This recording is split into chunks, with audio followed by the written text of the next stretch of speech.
তারা পুলিশ ডেকে এনে ওই দিন ওই মসজিদে তারাবি নামাজ যাতে করে না হয় এর উপরে তারা হস্তক্ষেপ করছে। দেশের মধ্যে 90% মুসলিম, এরা কি বসে থাকার কথা? তখনই তো দুইটা দলের মধ্যে একটা সংঘর্ষ তৈরি হয়। আর এই কাজটা মূলত করছে ইসকন নামক এই সংগঠনটি। আমরা দেখলাম যে কিছুদিন আগে সাইফুর রহমান আলিফ নামে একজন আইনজীবী, তাকে তারা দিবালোকে রাস্তার মধ্যে কুপিয়ে হত্যা করলো। কেন করলো? এই ইসকনের বিভিন্ন রকম অপকর্মগুলো জাতির সামনে তুলে ধরার জন্য। সেই মিনাল খাউফ, তোমাদের মধ্যে আমি ভয় তৈরি করব, বিধর্মীদের ভয় ঢুকিয়ে দিব, রাজনৈতিক ভয় ঢুকিয়ে দিব, যাতে করে তুমি ইসলামের কথা বলতে না পারো, রাজনৈতিক চাপে তোমার কণ্ঠটা নিস্তব্ধ হয়ে যায়। ওয়াল জুই ওয়া নাকসিম মিনাল আমওয়াল, এবং আমি তোমার জান এবং মালের কিছু ক্ষয়ক্ষতি করব। তোমার ফসল ফলাদি, তোমার শস্য ক্ষেত্র, তোমার টাকা পয়সা, তোমার ব্যবসা বাণিজ্য, এগুলো আমি লোকসান করব। এগুলির মধ্যে আমি মাঝে মধ্যে বিপদ আপদ দিব, দিয়ে আমি তোমাদেরকে পরীক্ষা করব, আসলেই তোমরা কি খাঁটি মুসলমান না ব্যাঠিক মুসলমান। যদি তোমরা ধৈর্য ধারণ করতে পারো, এগুলোর বিনিময়ে তোমরা যদি সবর করতে পারো, অবশ্যই সাবিরিন, আল্লাহ বলেন ওই সকল বান্দাদের জন্য সুসংবাদ। কেমন সুসংবাদ? ইন্নামা ইউওয়াফাস সাবিরুনা আজরাহুম বিগাইরি হিসাব, যারা ধৈর্য ধারণ করবে, ধৈর্য ধারণ করেও ইসলামের উপর অবিচল থাকবে, বিধর্মীদেরকে পরোয়া করবে না, ইসলামী অপশক্তিকে তারা পরোয়া করবে না, ইসলামের উপরেই প্রয়োজনে জীবনটাকে বিলিয়ে দিবে, এই সমস্ত মানুষদেরকে আল্লাহ এমন পুরস্কারে পুরস্কৃত করবেন যেটার কোনো গণনা করে, আজরাহুম বিগাইরি হিসাব, যেটা গণনা করে কখনোই শেষ করা যাবে না। ইসকন হিন্দুদের কোনো একটা সংগঠন নয়। ইসকন যদিও হিন্দুত্ববাদী দাবি করেই কিন্তু বাংলাদেশে তাদের আবির্ভাব চলতেছে, কিন্তু আসলে ইসকন হিন্দুদের কোনো সংগঠন নয়। হিন্দু বেশধারী ইহুদিদের একটা সংগঠনের নাম হলো ইসকন। এই সংগঠনের প্রধান কাজই হলো বাংলাদেশে উস্কানিমূলক কর্মকাণ্ড করা। কাজই হলো এটা, তারা উস্কানিমূলক কিছু ধর্মীয় কাজ করবে যেটা মুসলমানের ধর্মের অনুভূতিতে আঘাত লাগবে, আর একটা সংঘর্ষ বাঁধবে, আর বহির্বিশ্বের কাছে মুসলমানদেরকে জঙ্গি সন্ত্রাসী নামে তারা উপস্থাপন করবে। এটাই হলো এদের মূল এবং লক্ষ্য উদ্দেশ্য। এই সংগঠনকে কেন্দ্র করে দেখা যায় 1966 সালে আমেরিকার নিউ ইয়র্ক শহরে এই সংগঠনটি, যার হাত দ্বারা উৎপত্তি হয়, তার নাম হলো স্বামী প্রভুপাদ। এর নাম ধরেই এই সংগঠনটি এই বাংলাদেশের ওই আমেরিকায় উৎপত্তি হয় এবং সেখান থেকে আমাদের দেশ পর্যন্ত আসে। এই সংগঠনের মূল চেতনা কি? এরা কেন এটাকে তৈরি করলো? এই সংগঠনের মূল চেতনাই হলো নির্ভজন করো আজি সকল ভুবন। এ কথার অর্থ হলো যে বিশ্বকে মুক্ত করতে হবে মুসলমান থেকে। বিশ্বের আনাচে কানাচে কোথায় কোনো মুসলমান থাকবে না, থাকবে শুধু ইহুদি, খ্রিস্টান, নাসারা, বৌদ্ধ, এই সকল জাতি। এটাই তাদের এই ধর্মের, এই সংগঠনের মূল চেতনা, তারা লালন করে আসছে। বর্তমান ইসকন ডাইরেক্ট যারা এই ইসকন এই সংগঠনটাকে যারা পরিচালনা করে, সরাসরি ইহুদির এটাকে পরিচালনা করে। এই সংগঠনটির নীতি নির্ধারণ, এটা কিভাবে চলবে, একটা নিয়ম নীতিমালা আছে না? যে কোনো সংগঠনের একটা নিয়ম আছে, নীতিমালা আছে। এই সংগঠনটা কিভাবে চলবে, এর নীতি নির্ধারণ যারা করে তার অর্ধেকই হইল ইহুদি, আর বাকি অর্ধেক হলো সনাতন ধর্মের লোক। যে এই সংগঠনটাকে যার হাত ধরেই এই আবির্ভাব হয়, স্বামী প্রভুপাদ, তার জীবনীর মধ্যে পাওয়া যায় সে যদিও সনাতন ধর্মীয় হিন্দুদের কথা বলেই দেশের মধ্যে প্রচার করে, কিন্তু সে পড়ালেখা করে, তার জীবনটাই শুরু করে খ্রিস্টানদের গির্জা দিয়ে।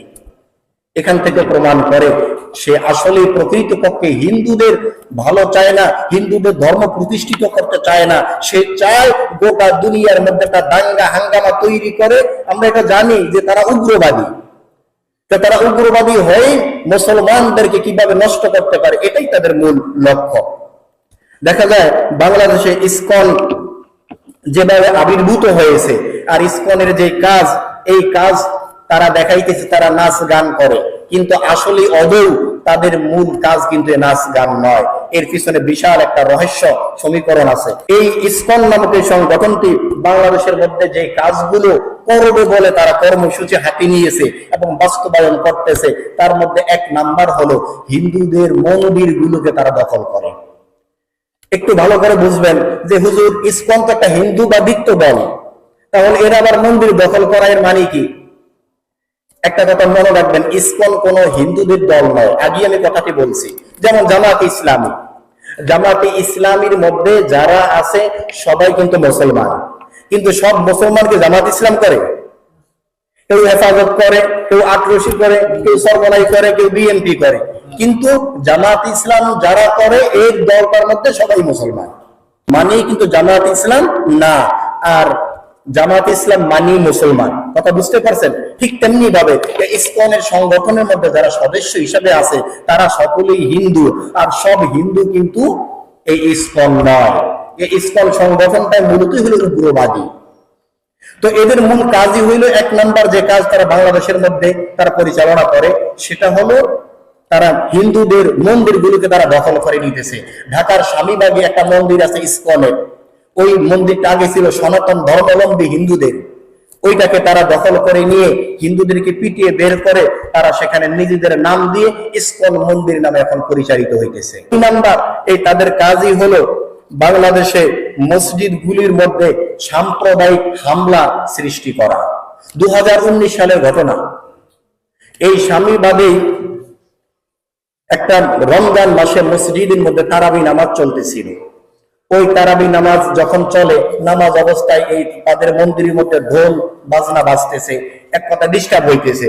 তখন মসজিদ কর্তৃপক্ষ মুসলমানদের পক্ষ থেকে বলছে যে নামাজের টাইমে কমাস কম তাদের এই নাচ গান, এই ঢোল পূজা মণ্ডপ গুলো বন্ধ রাখার জন্য। তারা করলো কি? বন্ধ তো রাখলোই না, বরঞ্চ তারা পুলিশ ডেকে এনে ওই দিন ওই মসজিদে তারাবি নামাজ যাতে করে না হয় এর উপরে তারা হস্তক্ষেপ করছে।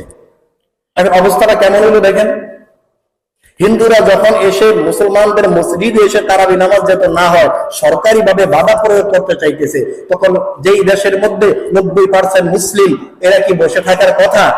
তখনই তো দুইটা দলের মধ্যে একটা সংঘর্ষ তৈরি হয়। আর এই কাজটা মূলত করছে ইসকন নামক এই সংগঠনটি।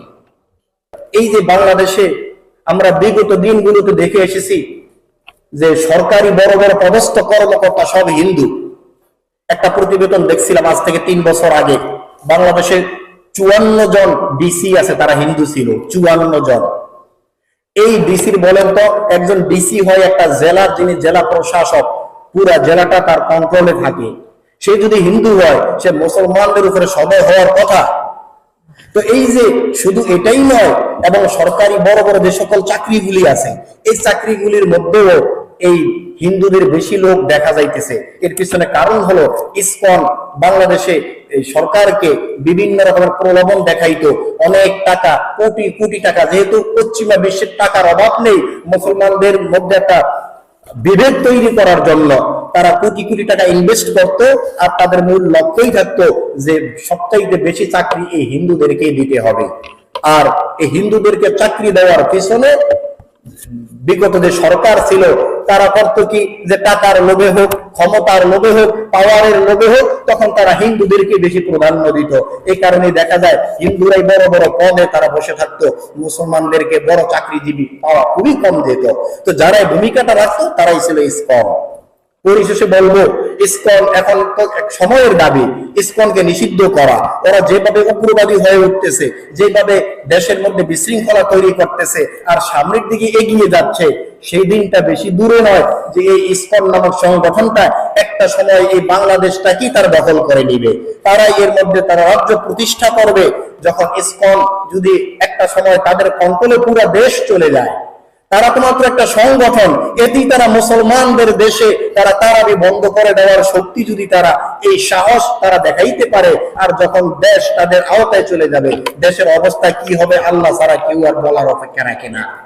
তাই এই ইসকন যে এত বড় কাজ করলো, আমরা দেখলাম যে কিছুদিন আগে সাইফুর রহমান আলিফ নামে একজন আইনজীবী, তাকে তারা দিবালোকে রাস্তার মধ্যে কুপিয়ে হত্যা করলো। কেন করলো? এই ইসকনের বিভিন্ন রকম অপকর্মগুলো জাতির সামনে তুলে ধরার জন্য।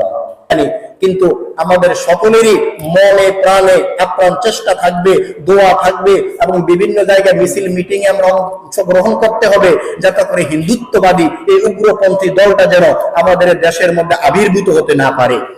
স্থান গেড়ে বসতে না পারে, আর না হয় ওই সাইফুর রহমান আলিফের মতো যার 2.5 বছরের বিবাহিত জীবন, অন্তঃসত্ত্বা তার স্ত্রী, এখন সে কার মুখের দিকে তাকাবে? এইভাবে হাজারো যুবকের প্রাণ চলে যাবে। তবে মনে রাখতে হবে, ইসলামের পক্ষ নিয়ে বিধর্মীদের বিপক্ষে নিয়ে আমাদের অবস্থান করতেই হবে। কারণ আল্লাহ রাব্বুল আলামিন কোরআনের মধ্যে বলেন, ওয়ালানাবলুওয়ান্নাকুম বিশাইইন মিনাল খাউফি ওয়াল জু' ওয়া নাকসিম মিনাল আমওয়ালি ওয়াল আনফুসি ওয়াস সামারাত ওয়া বাশশিরিস সাবিরিন। যে বান্দা, তোমরা কি মনে করছো আমি তোমাদেরকে পরীক্ষা না নিয়েই এমনি এমনি জান্নাতে ঢুকিয়ে দেব?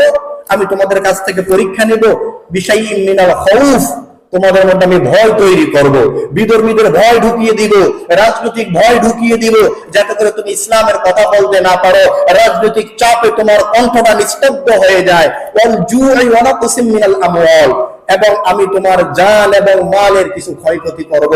ওয়াল আনফুসি ওয়াস সামারাত, তোমার ফসল ফলাদি, তোমার শস্য ক্ষেত্র, তোমার টাকা পয়সা, তোমার ব্যবসা বাণিজ্য, এগুলো আমি লোকসান করব।